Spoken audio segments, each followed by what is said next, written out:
আমি চাই না আমার আদরের বান্দারা জাহান্নামে যাবে, কারণ আমি এদেরকে বড় দুর্বল করে বানাইছি। ওয়া খুলিকাল ইনসানু যায়ীফা, মানুষের মতো দুর্বল কিছু বানাই নাই। এই মানুষ এতটাই দুর্বল, সূর্যের গরম সইতে পারে না, মশার কামড় সহ্য করতে পারে না। এই মানুষগুলোকে আমি আল্লাহ চাই না ওরা জাহান্নামের আগুনে জ্বলবে, ওরা কবরে গিয়া মাটির চাপা খাবে। আমি আল্লাহ চাই আমার প্রত্যেকটা বান্দা বান্দি যেন জান্নাতি হইয়া কবরে আসতে পারে। এরপরেও যারা মেজাজটা গরম করিয়া দুনিয়ার মোহে পড়িয়া আমি আল্লাহর সাথে গাদ্দারি করিয়া আলেম ওলামাদের বিরুদ্ধে চলে যাবি, তোরা একটু শুনিয়া রাখ, আল্লাহর কোরআনের ঘোষণা শুনিয়া রাখ। আল্লাহর কোরআনটা কেমন সত্য, আজও পর্যন্ত কোরআনের চ্যালেঞ্জ কোনো বেঈমান গ্রহণ করতে পারে নাই। আজও পর্যন্ত কোরআন একটা ভুল কেউ বের করতে পারে নাই। ওই কোরআনটা এত সত্যই যে বিধর্মীরা চ্যালেঞ্জ দিয়া কোরআনের ভুল বের করতে গিয়া কালেমা পরে মুসলমান হয়ে গেল, হিন্দু মুসলমান হলো, ইহুদি মুসলমান হলো, খ্রিস্টানেরা মুসলমান হলো, বৌদ্ধ ধর্মের লোকেরা মুসলমান হয়ে গেল। আমার নবী কেমন সত্যবাদী নবী, 63 বছর জীবনে ভুলেও কখনো একটা মিথ্যা কথা বলেন নাই। ও এলাকার মুসলমান, একটা মানুষ দ্বিতীয় একটা মানুষের নাম বলো। এত আদর্শের গান গাইলা, আব্রাহাম লিঙ্কনের আদর্শ, মাও সেতুনের আদর্শ, লেনিন কালমার্সের আদর্শ, প্লেটোর আদর্শ, এমন একটা আদর্শের গার্ডিয়ানের নাম বলো যেই বান্দার জীবনে মিথ্যা বলে নাই। দুনিয়াতে একটা মানুষ, একজন ব্যক্তি রহমাতুল লিল আলামিন, কেমন নবী আমার যার জীবনে 63 বছর হায়াতে ভুলেও কোনো একটা মিথ্যা কথা বলেন নাই। বেঈমানেরা পর্যন্ত আমার নবীকে সততার কারণে কি উপাধি দিয়েছিল বলো? আল আমিন উপাধি দিয়েছিল। ওই নবীর কথা সত্য। এ নবীর উম্মতেরা, মাথায় আল্লাহ ব্রেন দিয়েছে, একটু চিন্তা কর।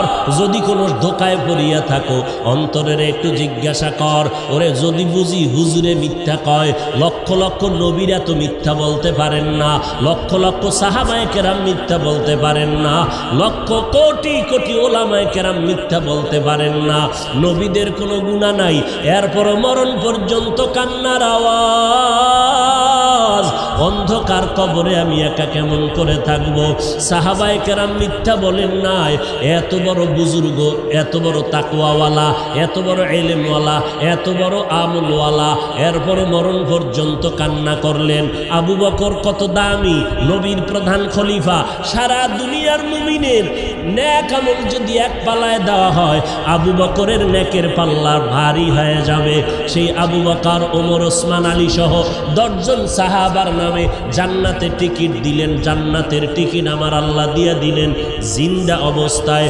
সেই আবু বকরের মতো বান্দা একটা বকরির বাচ্চা হাতের মধ্যে ধরিয়া কয়, এ বকরির বাচ্চা, আজকে তোর কপাল ভালো, আমি আবু বকরের কপাল বড় ভয়ঙ্কর, তোরে মানুষ জবাই করিয়া খেয়ে ফেলবে।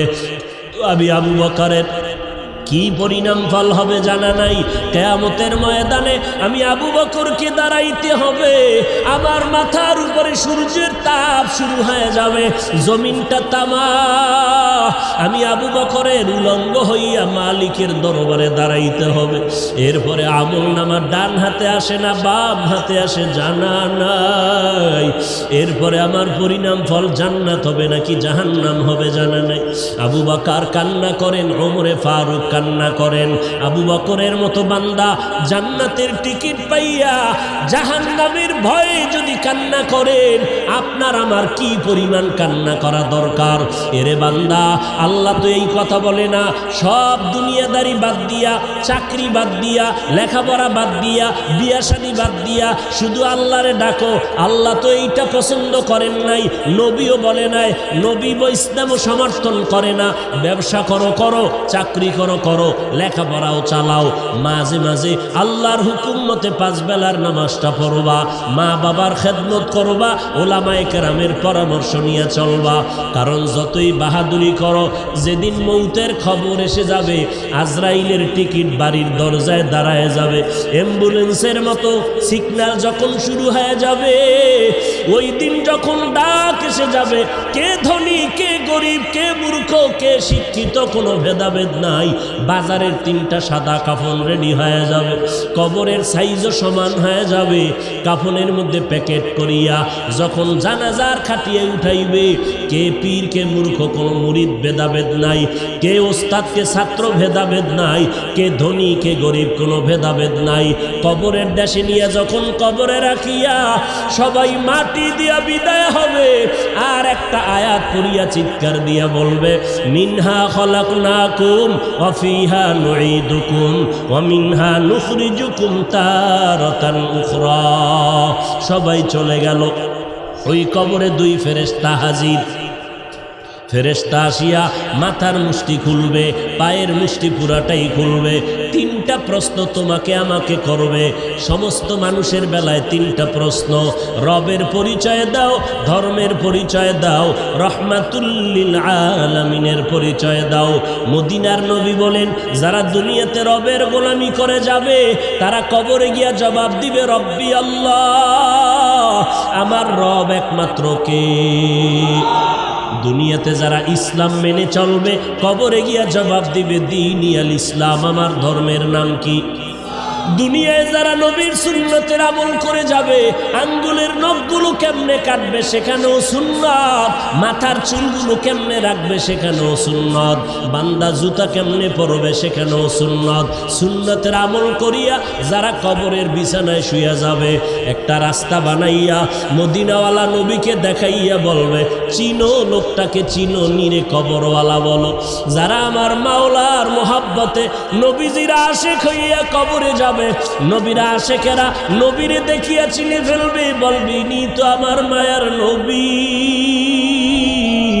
যেই নবীকে না দেখিয়া টুপি পরলাম, দাড়ি রাখলাম, কত মানুষ টুপিওয়ালা বলে গালি দিল, দাড়িওয়ালা বলে গালি দিল, তারপরও টুপি ফালাই নাই, দাড়ি ফালাই নাই।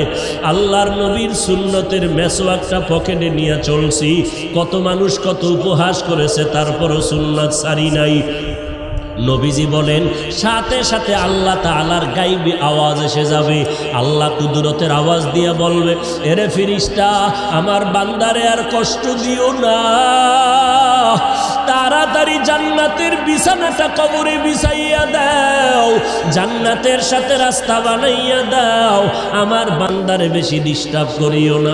আমার বান্দা দুনিয়াতে কষ্ট কম করে নাই, ঠিক মতো খানার প্লেট নিয়ে খাইতে পারে নাই, রাতের বেলা ঘুমাইতে পারে নাই, সবাই ঘুমাইয়া গেছে।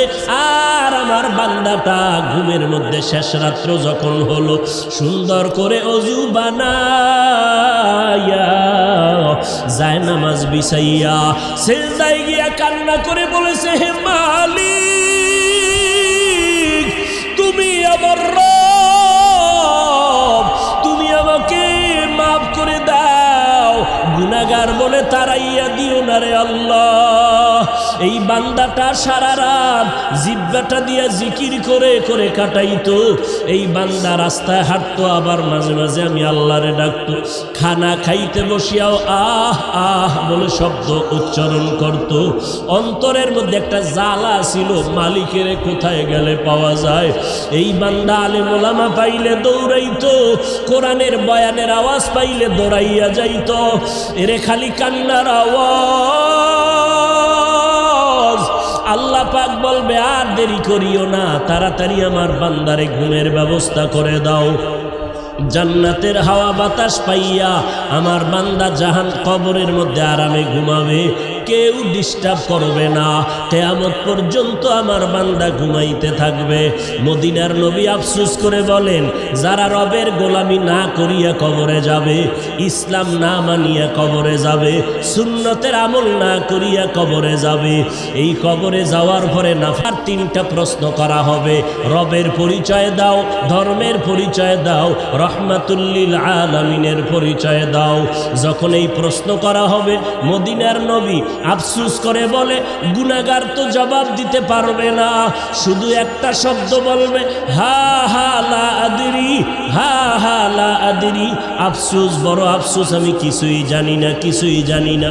নবীজি বলেন সাথে সাথে আমার আল্লাহ গাইবী আওয়াজ দিয়া বলবেন, কুদরতের আওয়াজ দিয়া, এ কবরের ফেরেশতা, এই নাফরমানের আর সুযোগ দিয়া লাভ নাই।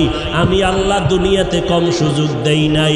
আমার দেওয়া চাঁদের আলো, সূর্যের আলো ভোগ করলো, আমার দেওয়া পানি, আমার দেওয়া বাতাস, আমার দেওয়া নদীর মাছ, গাছের ফল খাইয়া, জমিনের ফসল খাইয়া এই কপাল পোড়া একবারও আলহামদুলিল্লাহ বলে নাই। ওলামায়ে কেরাম পায়ে ধরে ধরে নামাজের কথা বলতো। এই নাফরমান গুনাহগার আজান শুনিয়া একবারও মসজিদে গিয়া নামাজ আদায় করে নাই। এমন কপাল পোড়া, নিজেও টুপি পরে নাই, যারা টুপি পরতো তাদেরকেও পছন্দ করে নাই, নিজেও দাড়িটা লম্বা করে নাই, যারা দাড়ি লম্বা করতো তাদেরকেও পছন্দ করে নাই, নিজেও পর্দা করে নাই, যারা পর্দা করতো তাদেরকেও পছন্দ করে নাই, নিজেও পাগড়ি পরে নাই, যারা পাগড়ি পরতো তাদেরও পছন্দ করে নাই, নিজেও আমি আল্লাহর জিকির করে নাই, যারা জিকির করতো তাদেরকেও পছন্দ করে নাই। এই নাফরমানকে আর সুযোগ দিয়া লাভ নাই। এখনই কবরের মধ্যে জাহান্নামের বিছানাটা বিছাইয়া দাও, জাহান্নামের সাথে রাস্তা বানাইয়া দাও। জাহান্নামের আগুন কবর ভরে যাবে, একটা না, দুইটা না, 70 থেকে 99টা সাপ কবর এসে ভরে যাবে। মদিনার নবী বলেন, ও দুনিয়ার মানুষ, জাহান্নামের কথা যখন কানে আসবে, আল্লাহর কাছে ক্ষমা চাওয়ার চোখের পানি ছেড়ে তওবা করো। এর বৃদ্ধ বাবাজি, ও পর্দার আড়ালের মা বোনেরা, ও যুবকেরা, কয়দিন আর যৌবনের বাহাদুরি করবা? এই দুনিয়া কিছুই না। ওরে আমার মাওলার ধরা তো বড় কঠিন। এই মহামারীতে কত প্রাণ চলে গেল রে বাবা। ওই সাদা কাপড়ের প্যাকেট যেদিন হয়ে যাইবা, কে আপন কে পর, কেউ সাথে নাই, সবাই জামাটা খুলিয়া বেলেট দিয়া গেঞ্জিটা কেটে রেখে দিবে। ওই মাটির কবরে যখন নিবে, কেমনে তুমি কবরে একা একা থাকবা? আজকে বাতি ছাড়ায় অন্ধকার রুমে একা থাকতে বড় ভয় পাই। ওরে আল্লাহর বান্দারা, একটু নিজের গুনার দিয়ে তাকাইয়া তওবা করো, আর আমার আল্লাহকে ডাক দিয়া বলো, হে মালিক, এই ময়দানে আমার মতো অপরাধী কেউ নাই। কপাল বুঝি পুড়িয়া গেল, গুনার কারণে দিলটা পাথর, চোখে পানিও নাই। আয় আল্লাহ, দিলটা নরম করে কান্নাওয়ালা চক্ষু দান করে দাও। আমার আল্লাহর ধরা বড় কঠিন। অন্ধকার কবরে বান্দা যখন যাবে গুনাহগার, আল্লাহর নবী বলেন, আমার আল্লাহ রাগান্বিত হইয়া কুদরতের আওয়াজ দিয়া বলবেন, এরে কবরের মাটি, এই গুনাহগারের দুই পার্শ্ব থেকে জোরে জোরে চাপ দাও। এত জোরে চাপ দিবে পাঁজরের হাড্ডি চুরমার হয়ে যাবে। ও আল্লাহর বান্দার একটা মশার কবর সইতে পারি না। ওই কবরের চাপ কেমন করে সহ্য করবি রে মুমিন? জাহান্নামের ভয়ে যদি আম্বিয়ায়ে কেরামরা কাঁদতে পারেন, সাহাবায়ে কেরামরা যদি কবরের আযাবের ভয়ে কাঁদতে পারে, আমাদের কপাল কি পুড়িয়া গেল? না জানি কারো বরদোয়া কপালে লাগলো। চোখে কেন পানি নাই? জাহান্নামের ভয় নাই। ওরে চক্ষু দুইটা বন্ধ করে আল্লাহকে ডাকো, আর বলো, হে মালিক, গুনাহগার হইয়া ময়দানে বসছি, গুনাহ নিয়ে আর ময়দান থেকে ঘরে যেতে চাই না। আয় আল্লাহ, গুনার কারণে আমার হাত না পাক, আমার জিহ্বা না পাক, আমার চোখ দুটো না পাক। আয় আল্লাহ, আপনার মতো দয়াময় কেউ নাই। আয় আল্লাহ, গুনাহগার বলিয়া তারাইয়া দিয়েন না রে আল্লাহ। আর গুনার কাছেও যাব না, মা বাবারে কষ্ট দেব না, নামাজ ছাড়ব না, বেপরদায় চলব না, দাড়ি কাটব না, ওলামায়ে কেরামের বিরোধিতা করব না। আজকে থেকে তওবা করে নিলাম, তওবার খাঁটি নিয়ত যদি অন্তরে থাকে, খাঁটি তওবার নিয়তে আমার মাওলাকে বলতে থাকো, দিলটা নরম করো, আল্লাহকে বলো, হে আল্লাহ আজকে থেকে তওবার খাঁটি নিয়ত করলাম, রিজিকের মালিক আল্লাহ, হায়াতের মালিক আল্লাহ, ইজ্জতের মালিক আল্লাহ। অতএব দুনিয়ার কাউকে ভয় করিয়া লাভ নাই, কারো গোলাম হইয়া লাভ নাই। আল্লাহ যেদিন ডাক দিবে আমারে কেউ ধরে রাখতে পারবে না, রিজিকের ব্যবস্থা আল্লাহ করবেন। অতএব রিজিকের জন্য কারো পায়ের কাছে যাওয়ারও প্রয়োজন নাই। আল্লাহ আজকে থেকে আপনার গোলামি করব, নামাজ পড়ব, নবীর তরিকায় চলব, মা বাবার দোয়া নিয়ে চলব, ওলামায়ে কেরামের বিরুদ্ধে যাব না। তওবা করার যদি খাঁটি অন্তরে নিয়ত হয়, মুনাফিকি যদি না থাকে, খাঁটি তওবার নিয়তে দুটো হাত আল্লাহকে দেখাইয়া দাও। আয় আল্লাহ মেহেরবানি করে হাতগুলো কবুল করে নেন, তওবা কবুল করে নেন, তওবার উপরে মজবুত হইয়া চলার তৌফিক দান করেন, আমিন।